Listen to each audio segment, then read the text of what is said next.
నమస్కారం. ప్రతి మనిషిని గౌరవించటం, కష్టాలను తట్టుకునే శక్తి, కోపంలో కూడా సహనంగా ఉండగలగటం, మాట తీరులో సరళత్వం, జీవన విధానంలో నిజాయితీ, ఓటమిలో కృంగిపోకుండా నిరంతరం ప్రయత్నం చేయాలి అనే పట్టుదల, ఉన్నదాంట్లోనే సంతృప్తిగా బ్రతకగలగటం ఎవరైతే చేస్తారో వాళ్ళ జీవితం ఎప్పుడూ సంతోషంగా ఉంటుంది. జీవితంలో వదిలి వెళ్ళిన వాళ్ళ గురించి ఆలోచించకండి. జీవితంలో నీతో ఉన్నవాళ్ళు శాశ్వతం అని భావించకండి. ఎవరో వచ్చి నీ బాధను అర్థం చేసుకుంటారని ఊహించకండి. నీకు నువ్వే ధైర్యం, నీకు నువ్వే తోడు, నీకు నువ్వే బలం. ఇదే జీవితం. ఎవరినీ మీ జీవితంలో ఉండమని బలవంత పెట్టకండి. ఇష్టం ఉన్నవాళ్ళు ఎన్ని సమస్యలు వచ్చినా ఎదిరించి నీ తోడుగా నిలుస్తారు. ఇష్టం లేని వాళ్ళు ఏదో ఒక కారణం చూపించి దూరం అవటానికే ప్రయత్నం చేస్తారు. పదునైన ఆయుధం కన్నా క్షణకాలంలో వచ్చే కోపం అత్యంత ప్రమాదకరం.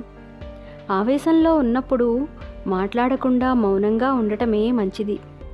మీ జీవితంలోకి ఎంతమంది వచ్చినా, ఎన్ని సిరి సంపదలు వచ్చినా అన్నం పెట్టిన వారిని, అన్నిటికీ నేనున్నాను, నువ్వు ముందుకు వెళ్ళు అని ధైర్యం చెప్పిన వారిని ఎప్పుడూ మర్చిపోకండి.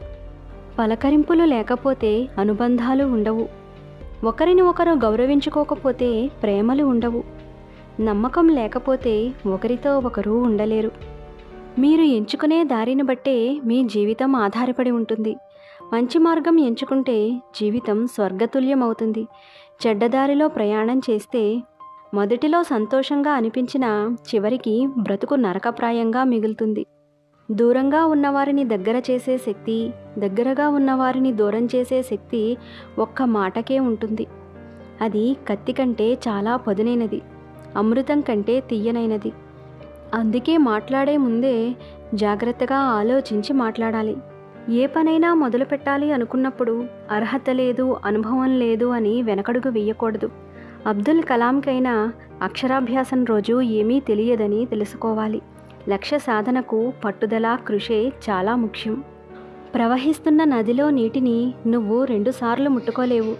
ఎందుకంటే ఒకసారి తాకిన నీరు నువ్వు చెయ్యి తీసేలోపే చాలా దూరం ముందుకు వెళ్ళిపోతుంది. జీవితం కూడా అంతే. ఒక్క క్షణాన్ని వదిలేసినా అది వెంటనే గతంలోకి వెళ్ళిపోతుంది. నువ్వు ఏం చేసినా తిరిగి అక్కడకు వెళ్ళలేవు.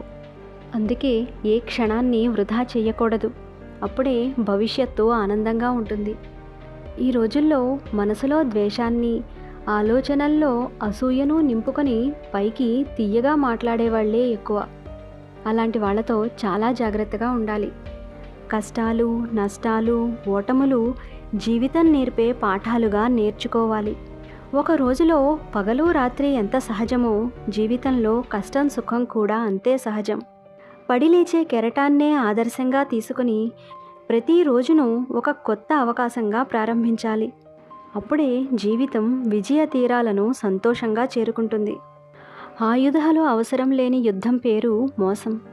వెన్నంటే ఉంటూ వెన్నుపోటు పొడిచేదాని పేరు స్నేహం. నమ్మించి గొంతు కోసేదాని పేరు ప్రేమ. ఇవన్నీ కలిపిన వారి పేరే మనిషి. ఖాళీగా ఉన్న జేబు, ఆకలితో ఉన్న కడుపు, ముక్కలైన మనస్సు నేర్పినన్ని పాఠాలు మరెవ్వరూ నేర్పించలేరు. మనిషి డబ్బు సంపాదించడం కోసం తన ఆరోగ్యం మొత్తం పోగొట్టుకుంటాడు. మళ్ళీ తిరిగి ఆ ఆరోగ్యం పొందటానికి అదే డబ్బు మొత్తం ఖర్చు పెడతాడు. అయినా కూడా మనిషి తానే చాలా తెలివైన వాణ్ణి అనుకుంటాడు. టైం లేకపోతే పనికిమాలిన పనులు చేయకండి. తెలివి లేకపోతే పుస్తకాలు చదవడం మొదలుపెట్టండి. డబ్బు లేకపోతే పెడుతున్న ఖర్చులను తగ్గించుకోండి. డబ్బు సంపాదించడం నేర్చుకోండి. అలసటగా ఉంటే త్వరగా నిద్రపోండి. శరీరం బాగోకపోతే వ్యాయామం చేయండి. నిన్ను నువ్వు మార్చుకోవాలి అనుకుంటే బద్ధకాన్ని వదిలి పని చేయటం మొదలుపెట్టండి. సంతోషపడటానికి పెద్ద కారణాలేమీ అవసరం లేదు. అర్థం చేసుకునే మనసు, ఆప్యాయంగా మాట్లాడే కొన్ని మాటలే చాలు. కన్ను ప్రపంచాన్నే చూడగలదు, కానీ కంట్లో పడిన నలుసుని మాత్రం చూడలేదు. అలాగే మనిషి అందరిలోనూ లోపాన్ని చూడగలడు, కానీ తనలో ఉన్న లోపాన్ని ఎప్పటికీ చూడలేడు. విమర్శలను వినయంగా స్వీకరించండి. విజయం నీ సొంతమవుతుంది.